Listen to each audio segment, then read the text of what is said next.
Hi, I'm Max Keiser. This is the Keiser Report. Max and Stacy are in San Salvador, El Salvador. And we are really just amazed at the revolution taking place here as this country goes Bitcoin as legal tender, and so much is changing and for the better. Hey, Stacy, what's up? Hey, Max. So while we are here, of course, the IMF is very concerned. Of course, the United States is very, very concerned about the debt levels in El Salvador. So while we've been here in the past week, everybody knows that the U.S. national debt has hit $30 trillion. To put that into context, the GDP of the United States in 2020 was $21 trillion. Of course, that counts a lot of the money being printed. Also, that is about $90,000 per individual in the United States, per citizen of U.S. debt. So they've hit $30 trillion. Max and I, of course, were reporting here on Keiser Report when it was, when it first hit 10 trillion, I believe. Right. Of course, this is always talked about in liberal media, like the New York Times, that doesn't have any effect. Paul Krugman will say it's money we owe ourselves. But let's walk through what this really means, folks. And I want you and the international audience to pay very close attention.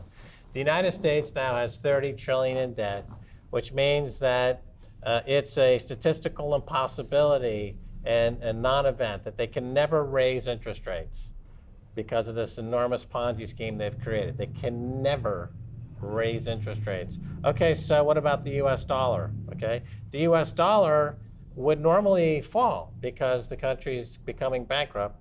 However, the US threatens other countries to accept the US dollar, or they bomb them, right? So for example, you can understand what's happening in Ukraine if you understand what's the debt and interest rates. The US has created a kerfuffle in Ukraine because that's what backs the US dollar. So it's a war machine, it's a death machine, it's a death cult. That's the US dollar. It can't last forever. It'll probably be completely obliterated in 2022, so prepare. Right. Well, the debt will be obliterated because debt that can't be repaid won't be repaid, and that's the case throughout history, as we have discussed with the likes of Michael Hudson and others. By the way, we are at Casa del Bitcoin right here in San Salvador. We're in an open air room filled with an umbrella above us. So if you hear some noise, I know some people in the international audience do get alarmed when they hear noises that they don't know what it is, but that's where we are. We're in an outdoor location. I do want to also now turn to, just to put into context for you, the debt of the United States and how that compares to history. So here is from Alex Gladstein for context. Here's debt expressed in GDP over time. Today, we are at debt being 133% of GDP. We are now beyond World War II territory, which means financial repression as inflation outpaces interest. Of course, I want to point out to you that this is one of the many, many, many things that occupies this notion of Make America Great Again, and this notion that the best times are behind us, because you can see the debt being at a low in like 1980 compared to our GDP in the United States. So we've boomed all the way since the 1980s. We've been in a 30, 40-year bull market in bonds. That whole time, this is the cost of that bull market. That's what drove the bull market, that rise in debt to GDP. So, however, leaves you, as all countries with a lot of debt, with so much less sovereignty, particularly for the individuals within that country, due to the inflation and due to the absence of any maneuver room in how you can grow your economy. Right. Another byproduct of all this debt is censorship.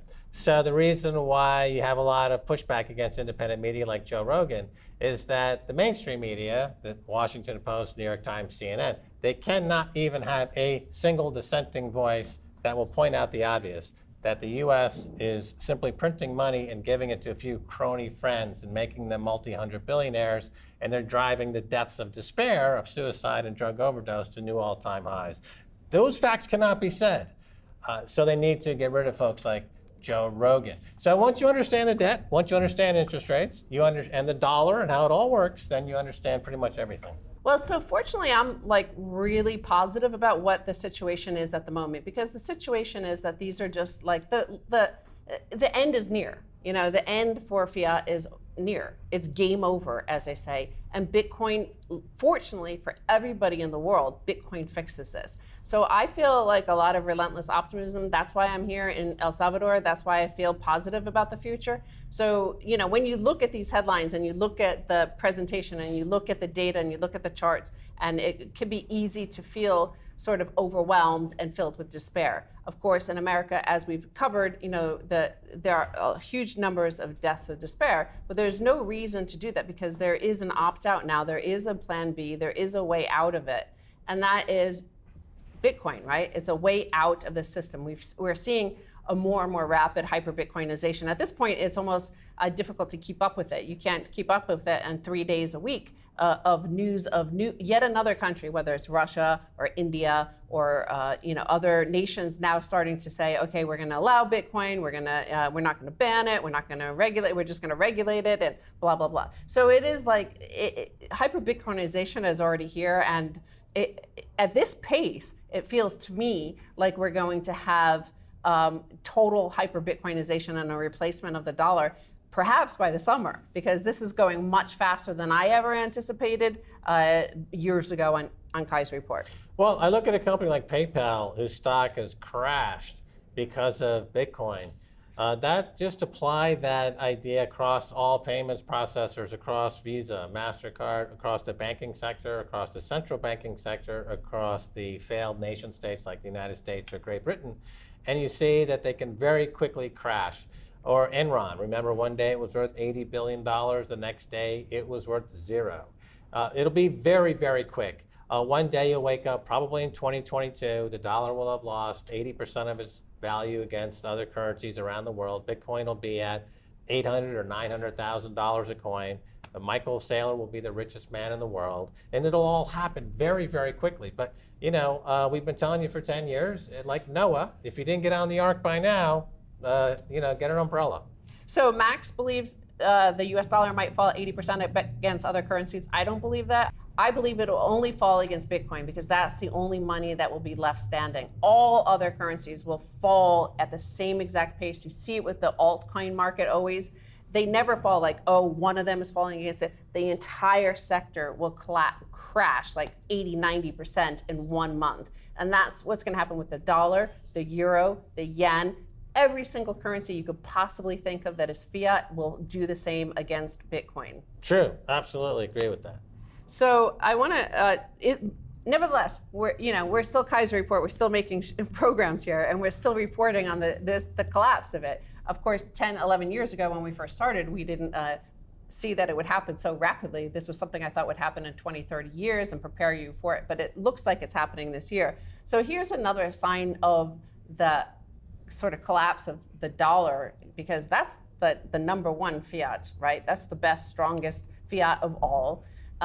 Well, you're starting to see the signs of the Zimbabwe-like and Venezuela-like sort of situation when you see these headlines. Home prices in 2021 rose 16.9%, the highest on record. The median home price sales was $346,900 in 2021, up 16.9% from 2020, and the highest on record going back to 1999, according to the National Association of Realtors. Home sales had the strongest year since 2006 with 6.12 million homes sold, up 8.5% from the year before. And this is the most important thing right here, okay? In the last days of empire, or the last days of a powerful country, a colonial power or anything like that throughout the past 1,000 years, what you can always see is something similar to this quote here about the cost, the high cost of a group of cantillionaires supporting that group of cantillionaires who are benefiting from the house price gains. And that is this quote: "While that was bad news for would-be buyers, it was a boon for those who already owned a home.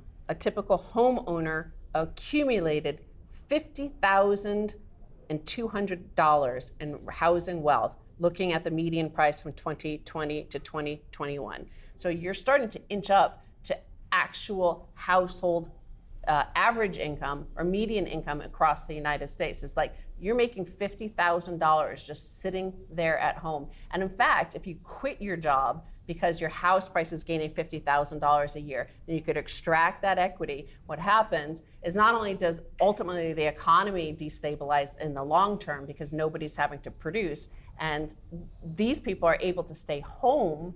And in America, that means you have zero income, even though your wealth is increasing. You have zero income, you get to collect free health care worth about $25,000, $30,000 per household in America if you're on Medicaid, because you have zero income, but you're extracting the wealth from your home rising equity. So you create a doom loop of bad economics and resentment, a lot of resentment, because those who have to still go to work and do all the jobs that are needed to keep maintain the electrical system and the electrical grid, the sewage grid, and all that sort of stuff. They're the ones that are not happy having to work.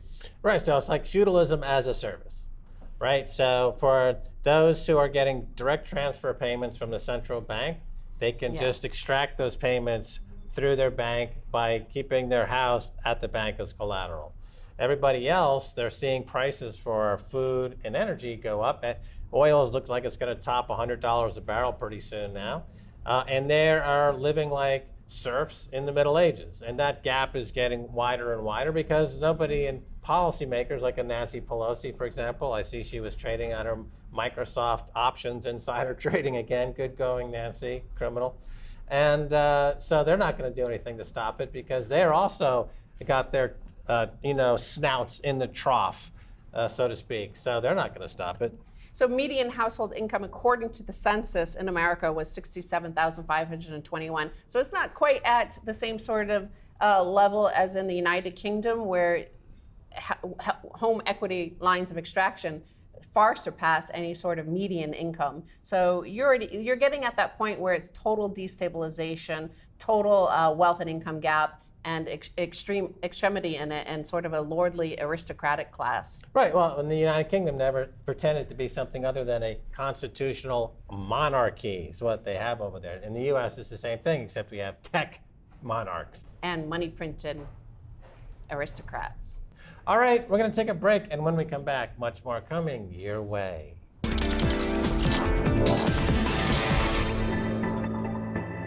Welcome back to the Keiser Report. I'm Max Keiser. Time now to turn to William Soriano, a congressman for the La Union area of El Salvador, where Bitcoin City is being built.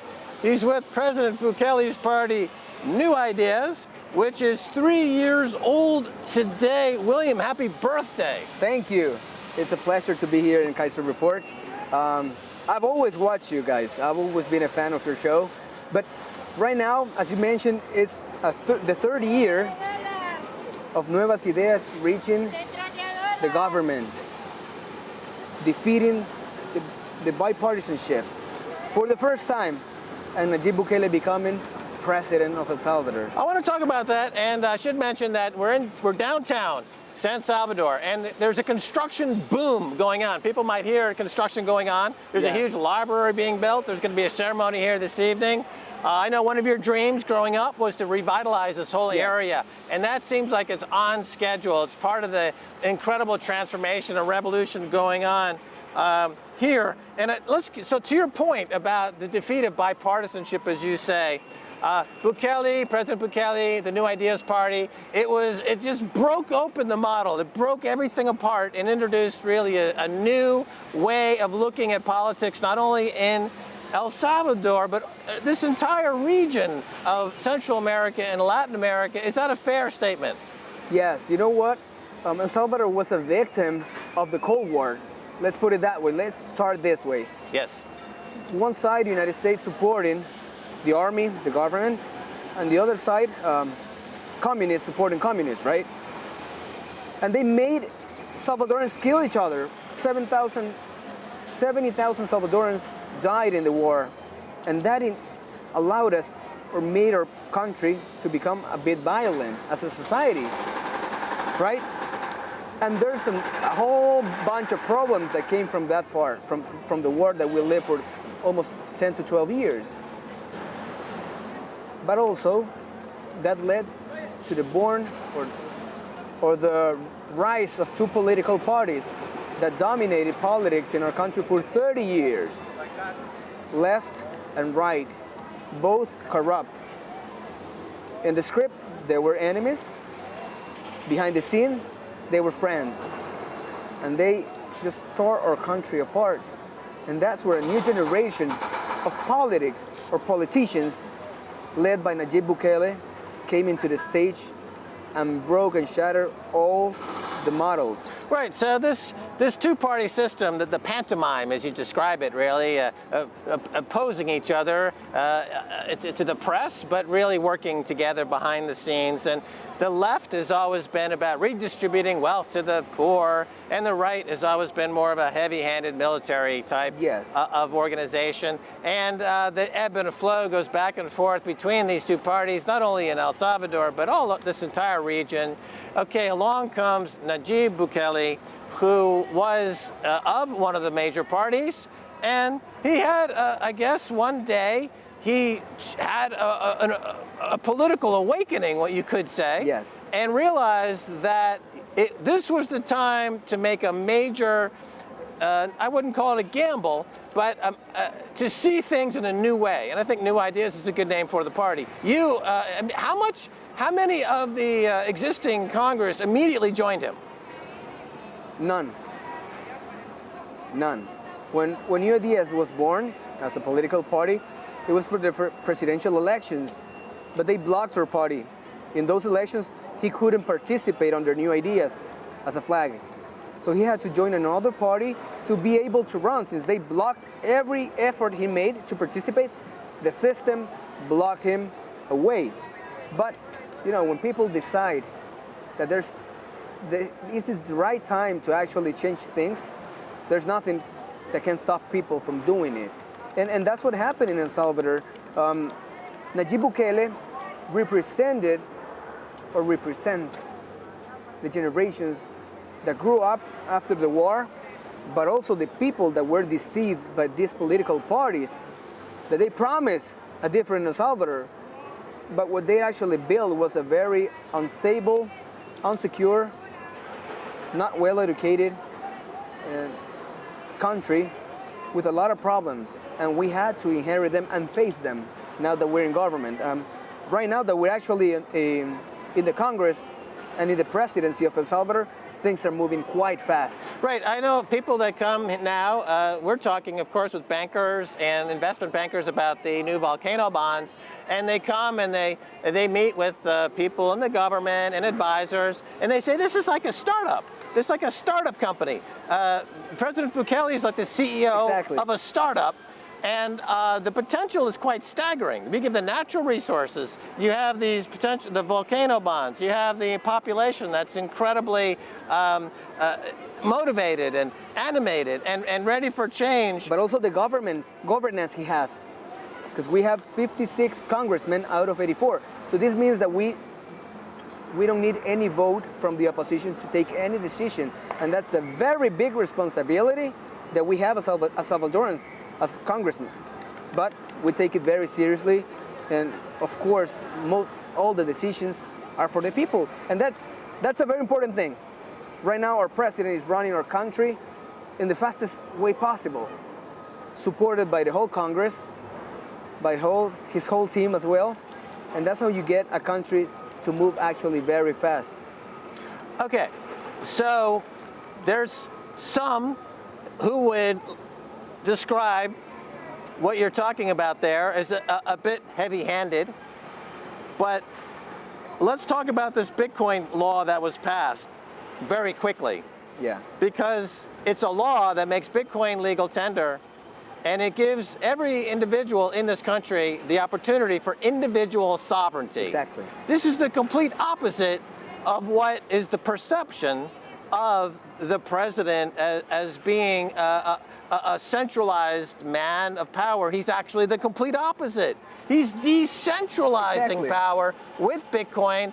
What was your background with Bitcoin? Were you aware of it before everything that was happening here? What was your reaction when this law became? Well, the first time I heard Najib Bukele talking about Bitcoin was back in 2013 or 2014 that he came up with the idea. He came up mentioning and talking about Bitcoin back then. In 2014? Yes. I remember him tweeting about it. I was a bit younger, now I'm 30. But that was the first time I heard him exactly talking about Bitcoin. When we received the news that he was gonna send a bill to the Congress to make Bitcoin a legal tender in El Salvador, we were very, very excited because we already knew all the possible outcomes and all the benefits our country will receive. You know, back in 2001, I was perhaps maybe 10 years old. 10 years old.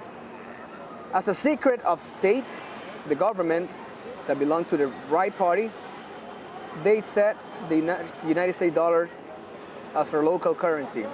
And they told us a complete lie. We will work with both currencies, El Colón, which was our currency, and United States dollar. What happened in reality was that they wiped out the Colón and they only left us with the dollar. And they never asked anyone about it. It's something just happened from one day to another. Okay, well, let's get back to this. You say that the country has escaped bipartisanship, the left, the right, the puppet show. That puppet show, the master, the string puller, has usually been the United States. Yeah. And the IMF. Yeah. And with Bitcoin... You know how much money the United States gave to the army every day for the war? $3 million.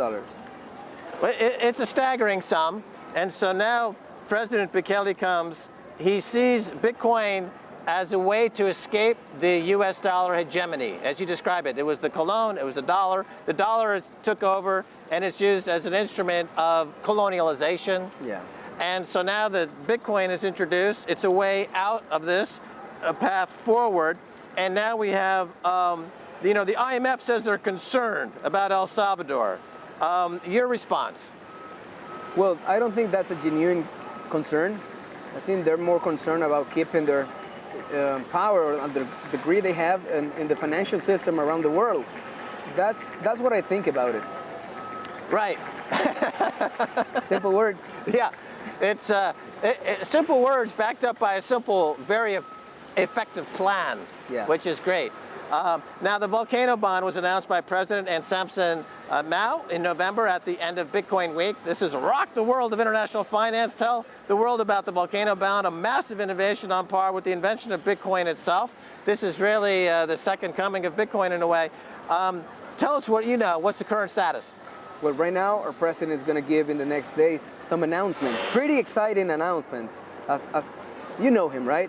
The president? Yeah, he is very... I've yet to meet the president. I'm looking forward to meeting the president. Tonight I he's wouldn't gonna be say here. we know each other, but I know his reputation. I know what he's done. I look around and I see what the president's doing. The president is here, even though he's not here. Exactly. Look at it. This whole thing is vibrant. It's exciting. It is. It's coming to life. It's an undiscovered jewel. Exactly. You know, now you're a millennial. And you were born on the internet. whatever you see here in downtown San Salvador, Yeah. he brought it to a macro scale Right. to the whole country. And that's what he visualizes with Bitcoin as well. Right. And that's what's going to happen as well. All right, so let me ask you this. So Jack Dorsey and Michael Saylor, they spoke on a live stream recently. Jack Dorsey said, all eyes are on El Salvador, and this is an interesting experiment. How does this feel to you to be this source of hope and inspiration to people like Jack Dorsey, Michael Saylor, which is totally contrary to the negative headlines that the IMF is pushing? Here are two extremely successful entrepreneurs and Yes. Bitcoiners, and they see El Salvador and they go, that looks exciting. How does that make you feel? What's going on? Well, that's quite impressive. You know, having these two guys, Jack and Michael, as we know them, we follow them. It's very impressive as Salvadorans to know that they are actually laying their eyes on our country. We hope that they come and invest. We hope that they work with us to build the future of global economics. Here in El Salvador, they help us achieve whatever we want to achieve as a country, economic freedom. We welcome them. We're very excited for them to be talking about our country. Mike, Jack, welcome to El Salvador, please. Well, Michael Saylor said he's looking to get some yield on his Bitcoin. He's got a lot of Bitcoin. There's no yield.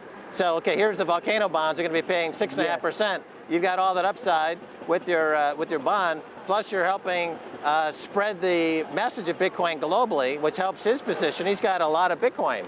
So this is a way for him to have a triple winning situation. I think El Salvador is delivering to the world new financial instruments Yes. that will give countries freedom. We're going to talk about that in a second. We're going to do it in a second segment. But for now, thanks for being on Keiser Report. William, thank you. Thank you. All right, and that's going to do it for this edition of Keiser Report with me, Max Keiser, and Stacy Herbert. I want to thank our special guest, William Soriano. Until next time, bye, y'all.